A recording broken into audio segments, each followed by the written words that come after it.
is Psalm 24, verses 1 through 6. All right.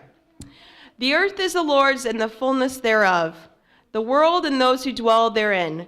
For he has founded it upon the seas and established it upon the rivers. Who shall ascend the hill of the Lord? Who shall stand in his holy place? He who has clean hands and a pure heart, who does not lift up his soul to what is false, and does not swear deceitfully. He will receive blessing from the Lord and righteousness from the God of his salvation. Such is the generation of those who seek him, who seek the face of the God of Jacob.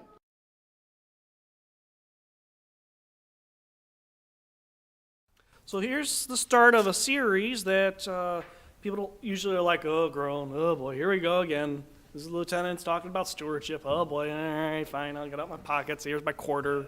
Go ahead, take it. Take it, take it. You're going to guilt trip me in and out of it anyways. And the thing of the matter is that stewardship is not just about tithes and offerings. Though we're going to talk about it, we're not going to just not include treasure, but there's also talent and time and gifts and mercy and all that kind of stuff that's all involved there. But the big thing is we're going to be talking about the standards of stewardship, why stewardship is important. And the question that I came to first is we need to establish, what is stewardship? How are we a steward? And the ideas of understanding of, we don't really use that word in American society, the word steward. The Brits will use it on occasion. If you watch The Lord of the Rings, you can think of Steward Denethor.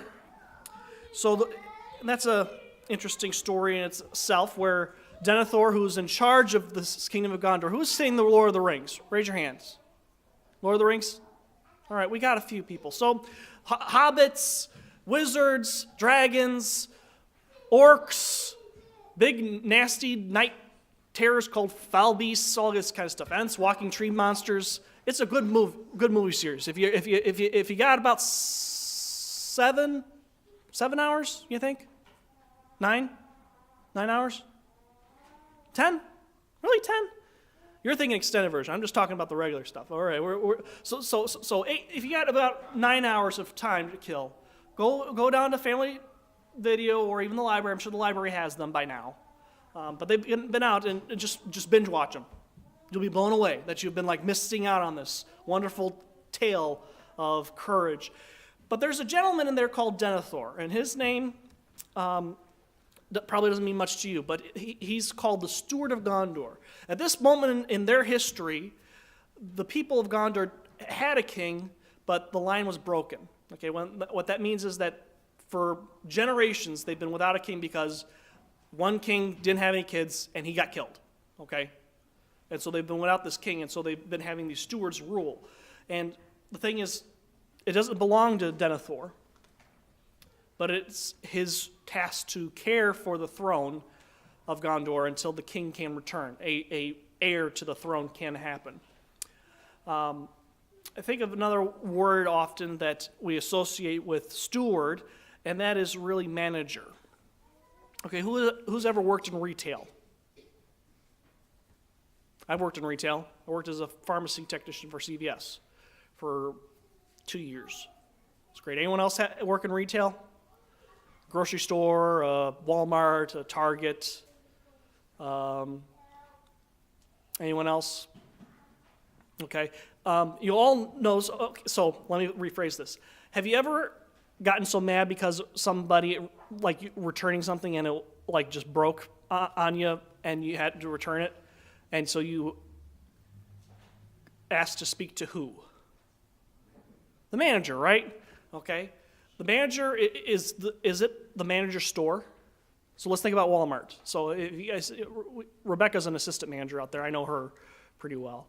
So if I ask to talk to her, I mean, is the store Walmart her store?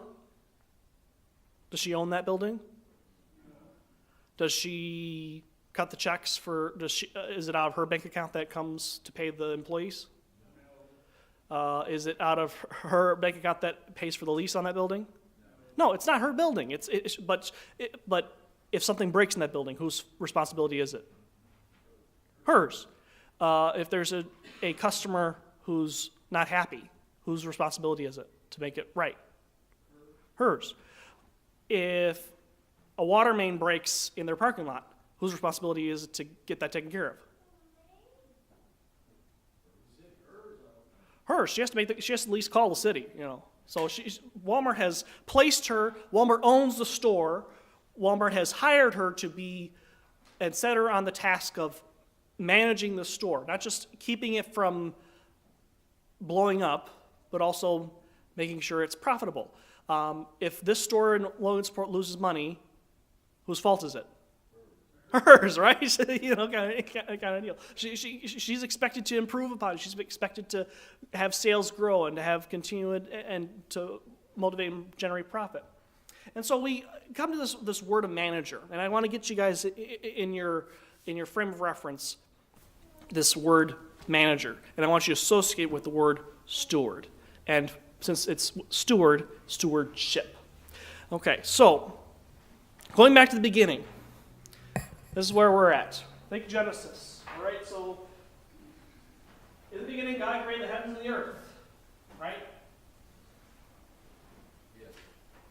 Okay, that's the opening verse of the Bible, first verse of Genesis. Okay, and so this is what happens. So the account of creation, day 1, light and dark. Day 2, let there be light.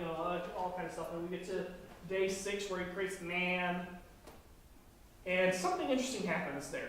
A lot of folks focus on, and God said, and it was very good. Okay, we're not going to focus there yet.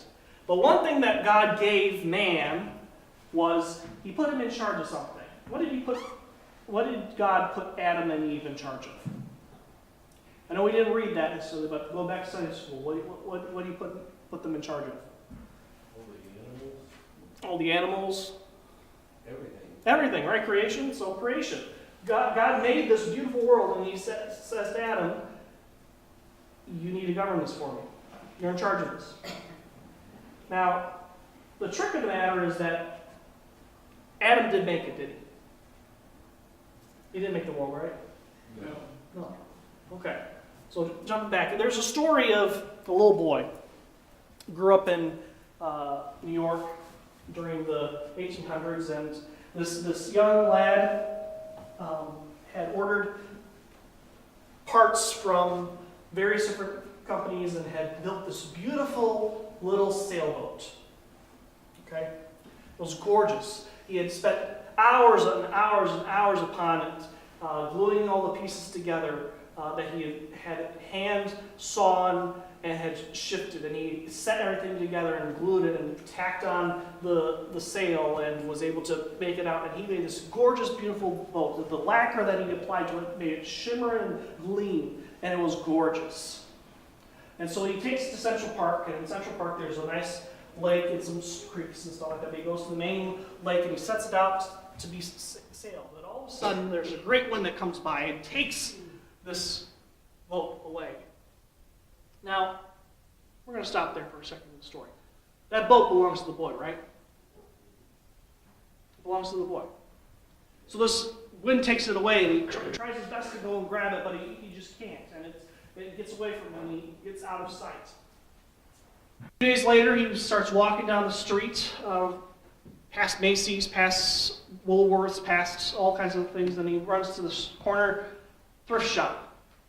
And in the window is his boat. Beautiful, shimmering, gorgeous little toy boat. And this boy, he goes in the store and he talks to the manager and he tells him the story about this great wind came up, and he points to that boat. This is my boat. Please return to me. And the store manager says, no, that's my boat. You have to buy it.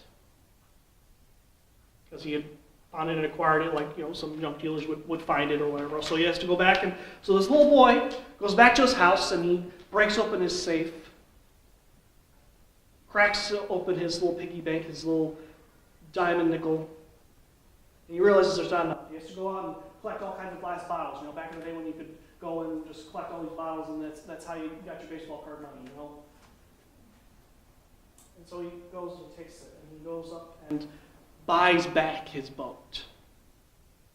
He buys back his boat, so that his boat is now reunited with him. Our relationship with God and Christ is similar to this. Is that in the creation, ourselves, we were made by whom? God. We were made. God created man and woman in his image, and he called it very good. We were his.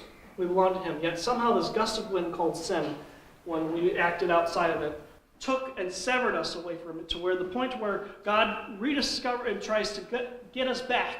This is my boat. This is my creation. These are my people. But sin has taken them away. And he goes and sends his son to die on the cross for us, to go buy this boat back. We have to understand that while God put us in charge of the world, he also made us. He also bought us back at a heavy price. And this is not just for believers. Everyone belongs to God. This all-sufficient sacrifice that Christ levied across the world is all-sufficient. It is for the whosoever. God sent his son. They called him Jesus. Came to live and die. And he did. And he bought the whole world. The whole world he bought. He paid for the whole sin of the whole world.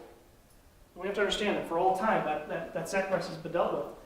Not to say that everyone's going to choose Christ. We know that story. But the reality is, what I want to drag you guys into is that if we are owned by God, if we belong to him, if he bought us at such a price, and if he put us in charge of his creation, we have to come to the understanding that we are not the masters of our stuff. We are not. This is not our stuff. This cell phone, this uniform, my body even, is not my own. And I know the question that in your mind is probably running and racing is that the Lord, yeah, so I mean, I get it. There's an old phrase that they used to use in the give 10 to Jesus and the rest you can keep kind of deal. The problem is it's all Jesus's. It's all his. It's all his. It has always been his. And you may be asking yourself, well, but Lieutenant, I worked very hard for my paycheck. My mom and dad worked very hard for the roof and the gifts that they gave me. This stuff belongs to me. I should get to decide how I use it. And the problem with that understanding is that if the world in its entirety belongs to God, and he bought you with a heavy price the second time, even though you belonged to him before, but sin kind of threw a wedge there, well, we come to this understanding that we have to realize that this idea of being a steward is that everything and anything that you possess, your paycheck, your house, your home, your body, your intellect, your gifts, your talents, all of it is given to you by God. God's word says that every good and perfect gift is given from above. Every good and perfect gift. Anything that happens to you that is good is a direct result of the grace of God intervening in your life and moving towards that direction. It has nothing to do with what you did or didn't do. In the sense that, yes, you can make choices, folks. We get that. We get those. But God empowered you to make those choices. God empowered you to be able to work. You know, I mean, let's bring it down to the reality is that some folks can't work, right? In our country, they're on disability. But what about in Haiti? When you can't work?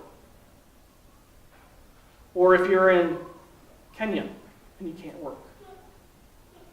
Or if you're in Laos and you can't work? What happens then? Do you get a disability check? No. You require on the merits of a stranger. And in reality, the means that separate us from being able to work and not work could be a simple accident that's waiting for us out. You never know when a bus might come out and jump a curb, when you're walking down the sidewalk, right? All these things are grafted in, and it's by the grace of God that you were able to go out and make that paycheck. It is by the grace of God that you were able to have that roof over your head. It's by the grace of God that you're able to eat and have food on the table. It all belongs to Him. It is all His. It doesn't belong to you. You have been just placed in charge of it. And since it's God's stuff and not our stuff, and that you've been placed in charge of it, think back to the manager at Walmart. It's not their store, but they've been placed in charge of it. It's something you've been given. Something you've been entrusted with. Your money, your talents, your time. All of it. God wants you to do something with it. He doesn't want you to sit there with it and hoard it. You think of the parable of the talents and the pounds, where the master comes to his servants and he gives one talent to one servant, which is a gold Roman denomination. It's equivalent to about $5,000 in our modern money. He gives him $5,000. Then the other servant, he gives 5 talents. So that would be what? 5 times 5,000, that'd be $25,000 that he's giving to this one servant. The other servant he gives 10 talents. That's $50,000, essentially. And then the master goes away. And what does the servant with the 1 talent do? He goes and digs a hole and buries it. The servant with the 5 goes, invests it in the bank. I forget what the 10th one does. No, the 10th one does investments in the bank, and the other one invests it in labor and work. But anyways, God wants us, and what that parable is designed to teach us is that when the Master comes, when Christ comes, He wants to be able to be shown, what have you done? Are you going to be like the one that buried it? Because when the Master showed up, He wasn't happy. He said, "You wicked servant." Because those years between the visits. But you took this talent that I entrusted with you. But then He goes to the servants of the 5 and the 10. He says to them, "And greater and more shall I give you to look after." We have to understand that when we come to this concept that everything belongs to Christ, that everything belongs to God, what is mine is not mine. When we really grasp that, we start looking at how we spend our money differently, how we use our time, and how we use our talents. So this morning I want to just encourage you that right now as we look into and come to grips with that the earth is the Lord's and the fullness thereof is His. We have to, as we approach these next few weeks with that attitude in mind, this is not my stuff. This is God's stuff. This is His money. This is His time. This is His body. How am I going to approach what's coming up? Next few weeks we'll be looking at trusting. We're going to be looking at putting your money where your heart is. And then we're going to be looking at duty, honor, and blessing. Understand that the closest thing to the prosperity gospel is what God says to us in His Word about, I love a cheerful giver. And He's not just talking about dollars there. He's talking about your time and your talents. God has entrusted you with various talents, whether it be cook, to clean, to play, to do sports, to do many other things, graphic arts, audiovisual, computer technology, conversations. That's a talent, to be able to talk to people and not get tongue-tied in your words. How you use these things and how you are entrusted with them makes all the difference into your relationship between you and God. Because He's the master. You're the steward. And we need to make sure that we're living in a life that's consistent with that. We're going to sing a chorus. And I just want you to, if you don't mean it, don't sing it.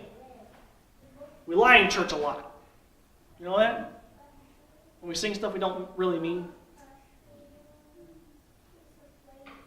This chorus just simply says, we heard it earlier, it's all there is of me. All there is of me. Time and talents day by day. All there is of me. And so I just want to encourage you right now that as we look forward to this time of stewardship, we intentionally try and do it at the beginning of the year. It's a good time for us to refocus. This is not to say bad on you for not tithing. This is not to say good on you for tithing. This is the amount of time to say we all need to refocus and realize that this is God's stuff. This is God's stuff. And I'm to take care of it. And I'm to trust my life to Him. And so, if you believe this morning, I want you to sing this with me.